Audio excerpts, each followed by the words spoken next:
ଖାଇଛ କେମିତି ଲାଗେ? ମିଠା। ଆଚ୍ଛା ମହୁ ମାଛି ଦେଖିଛ?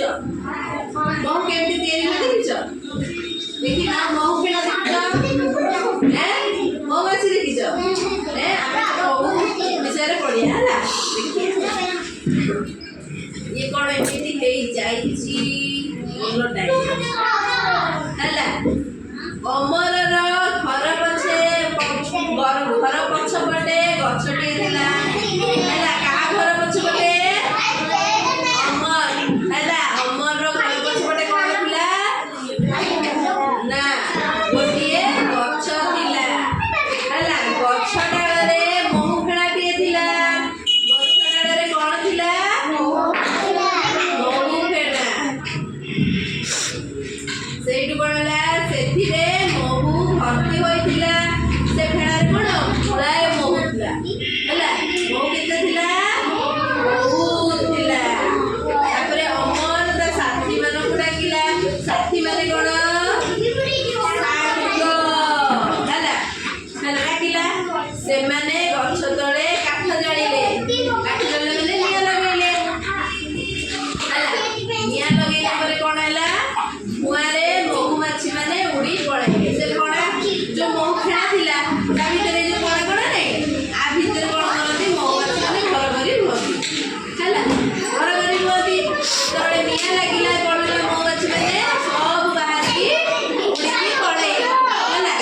ଉଡିକି ପଳେଇଲେ। ତାପରେ ମହୁ ଫେଣାରୁ ବହୁତ ମହୁ ମିଳିଲା। ତାପରେ ଏମାନେ କଣ କଲେ?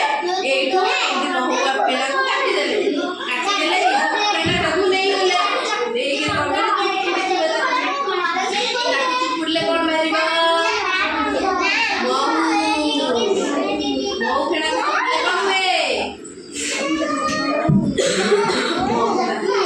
ମହୁ ସେଠୁ ବାହାରିବ।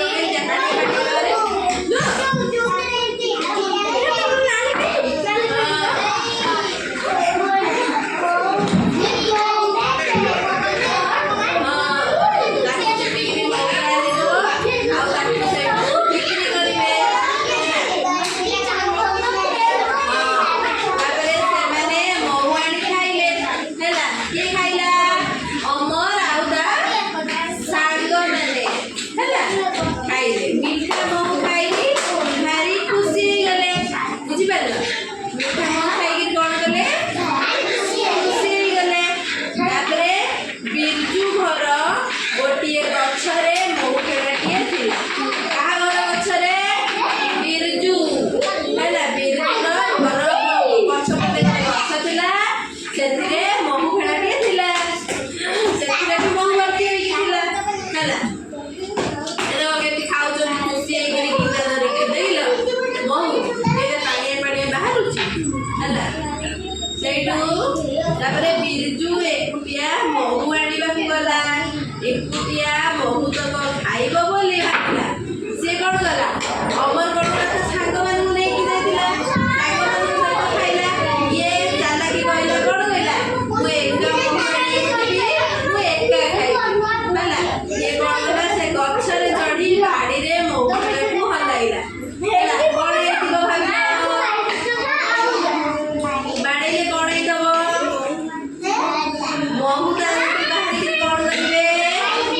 ଖାଇବେ। ବିରଜୁ କାମୁଡି ପକେଇବେ ହେଲା। ମହୁମାଛି ମାନେ